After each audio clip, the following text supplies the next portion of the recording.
Newsfirst, Prime Time Sunrise. Hello there, a very good morning and welcome to Newsfirst Prime Time Sunrise with me, Shane Silva. As always, let's start off with a look at your headlines. Today marks May Day.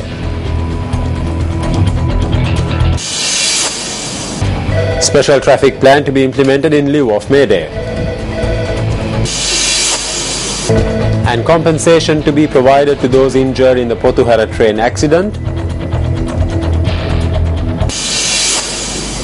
While IMF approves bailout package for Ukraine.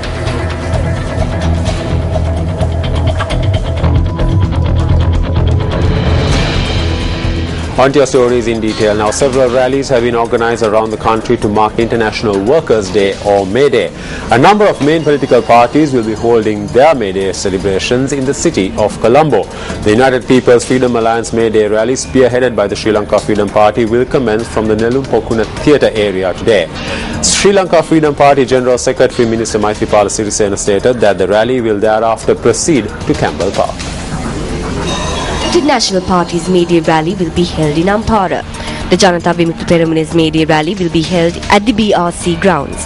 The rally will commence at the SDS Jayasinghe grounds. In the meantime, the May Day rally of the Democratic Front at the Buddhadasa grounds in Battaramulla under the auspices of the party leader Sarath Fonseca. The rally is scheduled to commence at the Atulkote Junction. Several trade unions will also conduct May Day celebrations in addition to the political parties.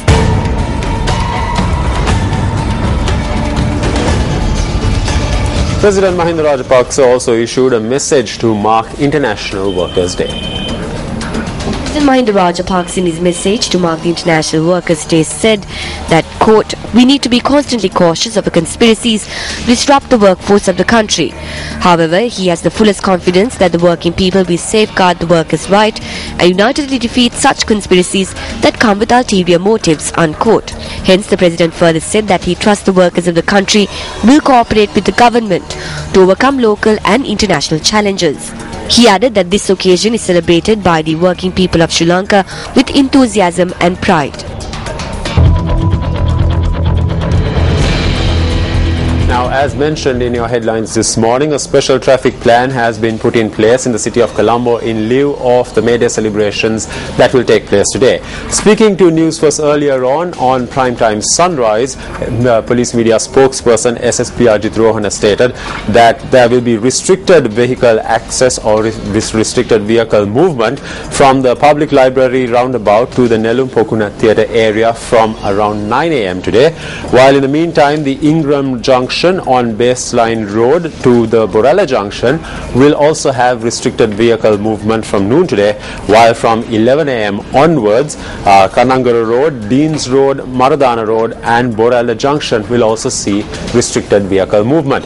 Now, speaking further, SSP Ajit Rohana stated that a large number of police personnel and law enforcement officers have been put or rather brought into the city of Colombo to provide security for those who are attending the May Day celebrations.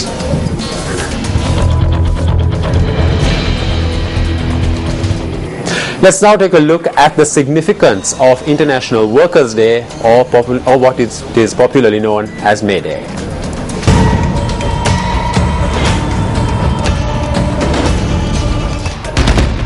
Workers gathered in Chicago in the USA on the 1st of May 1886, requesting their work shift be limited to 8 hours a day, thus marking a memorable day in world history.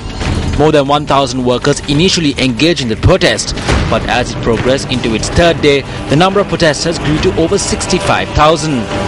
The 3rd of May 1886 was to be the most decisive day of the protest. Following influence from employers, armed policemen opened fire on protesters, claiming the lives of 4 workers. Workers once again gathered at the Haymarket Square, reacting angrily to the attack carried out the previous day.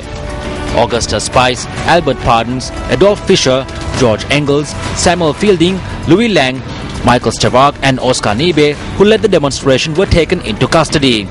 Oscar Nibe was sentenced to 15 years in prison, while Samuel Fielding and Michael Stavak was sentenced to life in prison. The other 5 labor leaders were sentenced to death. The International Labour Organization, which convened in 1889, decided to commemorate their comrades who sacrificed their lives in the struggle to obtain an 8-hour work shift. Accordingly, May 1st was announced as the International Workers' Day, or commonly known as May Day, dedicated to observing the rights and privileges of the working class.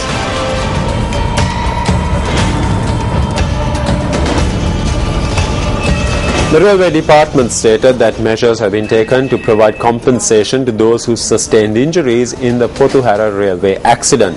What is the latest information with regard to the investigation? Who is responsible and what measures will be taken against them? Newsfirst contacted the General Manager of Railway Services, BP Aryaratna, in this regard. We will be taking strict measures against those who are responsible for the accident due to the extent and impact of this incident.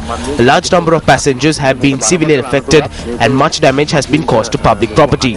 We intend to carry out investigations without delay and ascertain what was the cause and who is to be held accountable for the accident, for which measures will be taken to terminate their employment with immediate effect.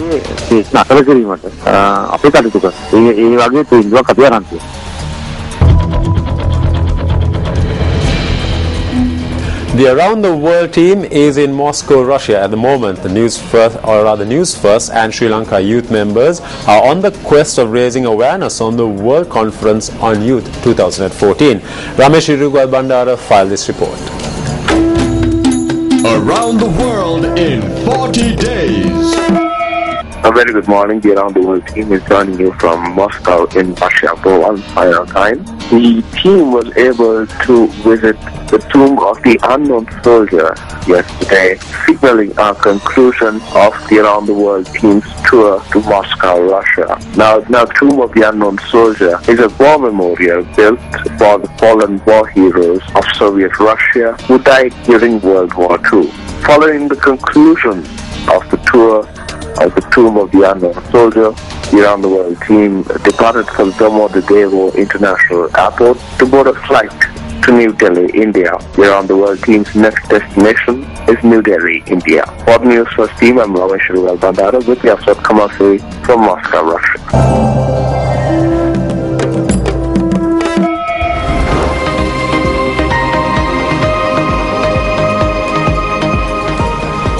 Two women have been taken into custody for having tied a child to a tree and abusing her in the Urabokka area in Matara.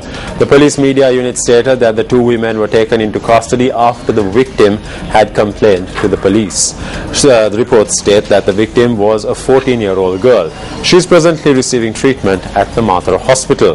The two suspects are due to be presented before court today. To wrap up this edition of Newsfirst Primetime Sunrise, it was a pleasure having you with us. We wrap up with a look at your weather forecast for the day.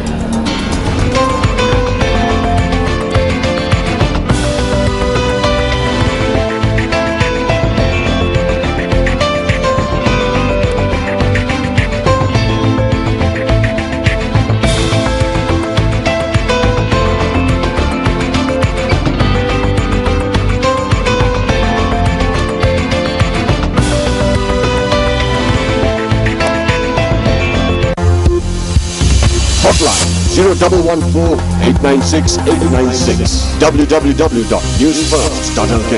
Feedback at newsfirst.lk.